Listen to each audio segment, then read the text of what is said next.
എല്ലാവർക്കും നമസ്കാരം. പണ്ട് വൈകുന്നേരം സ്കൂൾ വിട്ട് വിശന്ന വീട്ടിലെത്തുമ്പോൾ അമ്മമാർ നമുക്ക് തയ്യാറാക്കി നൽകിയിരുന്ന ആ നല്ല ഫ്ലേവറുള്ള സ്വർണ്ണ നിറമുള്ള അവലോസ് പൊടിയാണ് നമ്മളിന്ന് തയ്യാറാക്കുന്നത്. അപ്പോൾ വീഡിയോ ഇഷ്ടമായാൽ നിങ്ങൾ ഒന്ന് ലൈക്ക് ചെയ്യണേ. സബ്സ്ക്രൈബ് ചെയ്യാതെ കാണുന്ന കൂട്ടുകാർ ദയവായി ഒന്ന് സബ്സ്ക്രൈബ് ചെയ്ത് സപ്പോർട്ട് ചെയ്യണം. ഞാനിവിടെ 1 കിലോ പച്ചരിയാണ് എടുത്തിരിക്കുന്നത്. നന്നായിട്ട് 2 മണിക്കൂർ കുതിർത്ത് കഴുകി വാരി വെച്ച് വെള്ളം തോർന്നപ്പം വീട്ടിൽ തന്നെ പൊടിച്ചെടുത്ത വലിയ കണ്ണുള്ള അരിപ്പയിൽ നമുക്കിതൊന്ന് ഇടഞ്ഞ് വെക്കണം. ഞാൻ ഉരുളിയിലേക്ക് തന്നെ ഇടഞ്ഞെടുത്ത് മുഴുവൻ അരിയും വെച്ചിട്ടുണ്ട്. ഇനി അതിലേക്കൊരു 2.5 ടീസ്പൂൺ ജീരകം, നല്ല ജീരകം, ചെറിയ ജീരകമാണ് ചേർക്കുന്നത്.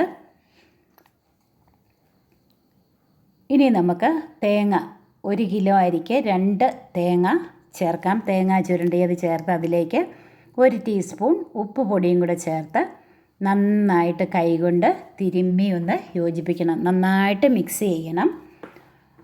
അപ്പോൾ ഒരു 5 മിനിറ്റ് നന്നായിട്ട് മിക്സ് ചെയ്ത് ഇതുപോലെ തട്ടിപ്പൊത്തി വെച്ച് നമുക്കിതൊന്ന് മൂടി വയ്ക്കണം. ഇങ്ങനെ ഒരു 1 മണിക്കൂറെങ്കിലും മൂടി വയ്ക്കണം.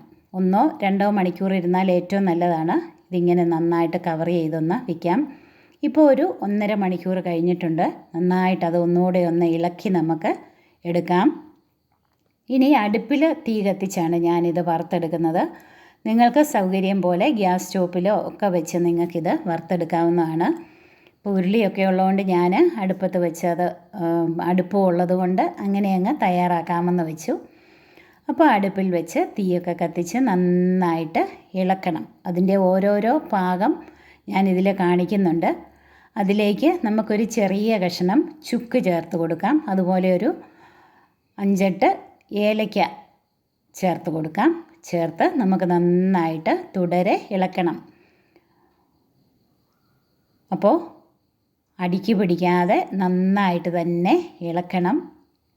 കുറച്ച് സമയം മെനക്കേടുള്ള ഒരു പരിപാടിയാണിത്. എന്നാലും നമ്മൾ ആ പഴയ ഒരു ഓർമ്മയ്ക്ക് ഇതൊന്ന് ചെയ്ത് നോക്കുന്ന അതിൻ്റെ ഒരു സന്തോഷത്തിലാണ്. അപ്പം ഇത് കുറച്ച് ഒന്ന് മൂത്ത് വന്നിട്ടുണ്ട്. ഇനിയും തുടരെ ഇതുപോലെ ഇളക്കി. അപ്പോൾ അതിൽ നിന്ന് നന്നായിട്ട് ആവിയൊക്കെ വന്നിട്ടുണ്ട്. പൊടി നന്നായിട്ട് ചൂടായി. അപ്പോൾ ഞാൻ ആ ചട്ടുകം മാറ്റി വെച്ചിട്ട് തടിയുടെ ചട്ടുകമാണ് എടുത്തിരിക്കുന്നത്. അപ്പോൾ ഓരോ പരുവവും നമുക്ക് കണ്ടാൽ മനസ്സിലാകും. അതിൻ്റെ കളർ ഇങ്ങനെ മാറി മാറി വരും. അരിപ്പൊടി നന്നായിട്ട് മൂത്ത് ഇപ്പോൾ കുറച്ച് കളർ മാറി വന്നിട്ടുണ്ട്. ഇനിയും തുടരെ ഇളക്കണം. ഇപ്പോൾ ഒരു ലൈറ്റ് ഗോൾഡൻ കളറായിട്ടുണ്ട്. കുറച്ച് സമയം കൂടെ നമുക്കൊന്ന് ഇളക്കി കൊടുക്കണം. ഇപ്പോൾ ഇളക്കുന്നത് ഈസി ആയിട്ടുണ്ട്. കാരണം പൊടി നന്നായിട്ട് മൂത്ത് കഴിയുമ്പോൾ നമുക്ക് ഇളക്കുന്നതിന് എളുപ്പമാണ്. അപ്പോൾ കുറച്ച് സമയം കൂടെ നമുക്കിതിങ്ങനെ ഒന്ന് ഇളക്കണം. അപ്പോൾ നല്ലൊരു ഗോൾഡൻ കളറാകും. ഇപ്പം ഏകദേശം നമുക്ക് വാങ്ങാറായി. അല്പസമയം ഒരു 5 മിനിറ്റ് കൂടെ ഇളക്കി നമുക്കിത് വാങ്ങാം. ഇപ്പം നല്ല അരിപ്പൊടിയും തേങ്ങായും കൂടെ മൂത്ത് നല്ല മണം വരുന്നുണ്ട്. ജീരകമൊക്കെ മൂത്ത മണം വരുന്നുണ്ട്. നമുക്കിത് നന്നായിട്ട് ഇളക്കി വാങ്ങാം. ഇനി നമുക്കിത് വാങ്ങി വെച്ചിട്ട് അരിപ്പയിലൂടെ നമുക്കിതൊന്ന് അരിച്ചെടുക്കണം. ധാരാളം കട്ടകളുള്ളതുകൊണ്ട് നമുക്ക് നല്ലൊരു ബട്ടർ പേപ്പറോ വല്ലതും ഇട്ടിട്ട് അതിലേക്ക് നമുക്കിതുപോലെ ഇടഞ്ഞ് എടുക്കാം. വലിയ കണ്ണുള്ള അരിപ്പയിൽ തന്നെയാണ് ഞാൻ ഇടഞ്ഞെടുത്തിരിക്കുന്നത്. ഇത്രയും കിട്ടിയിട്ടുണ്ട്. ഇതിൽ കുറച്ചൊക്കെ നന്നായിട്ട് കട്ടകളും ഒക്കെ ഉള്ളതുകൊണ്ട് ഇത് അല്പസമയം കൂടെ ഒന്ന് മൂപ്പിച്ചിട്ട് വേണം നമുക്കിത് പൊടിച്ചെടുക്കാൻ.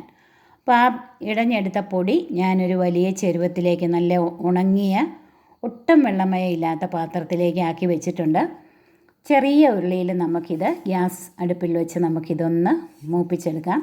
കൂടുതൽ നാൾ കേടാകാതെ ഇരിക്കണമെങ്കിൽ ഇതുപോലെ നമ്മൾ ഈ കട്ടകളെല്ലാം ഒന്നുകൂടെ ഒന്ന് മൂപ്പിച്ച് ഇതുപോലെ ഒന്ന് നല്ല കളറാകുന്നത് വരെ ഒന്ന് മൂപ്പിച്ചെടുക്കണം.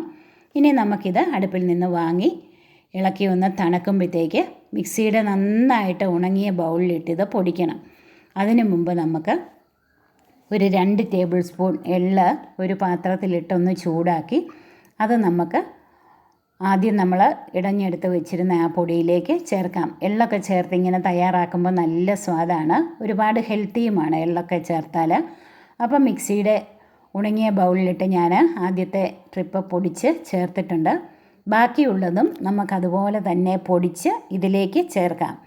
ഈ അവലോസ് പൊടി വെച്ചാണ് നമ്മൾ അരിയുണ്ട അല്ലെങ്കിൽ അവലോസുണ്ട ഉണ്ടാക്കുന്നത്. അപ്പം അടുത്ത വീഡിയോയിൽ അവലോസുണ്ട എങ്ങനെ തയ്യാറാക്കാമെന്ന് നമുക്ക് നോക്കാം. കണ്ടില്ലേ, നല്ല സ്വർണ്ണ നിറമുള്ള നല്ല മണവും രുചിയുമുള്ള നമ്മുടെ അവലോസ് പൊടി. അപ്പോൾ 4 മണിക്ക് നമുക്ക് ചായയുടെയൊക്കെ കൂടെ അവലോസ് പൊടിയും ആ നല്ല മണമുള്ള പാളയംകോടൻ പഴവും കൂടെയൊക്കെ ഒന്ന് കഴിച്ചാൽ അടിപൊളിയാണ്. അപ്പോൾ ഒന്ന് ട്രൈ ചെയ്യണേ. Thank you.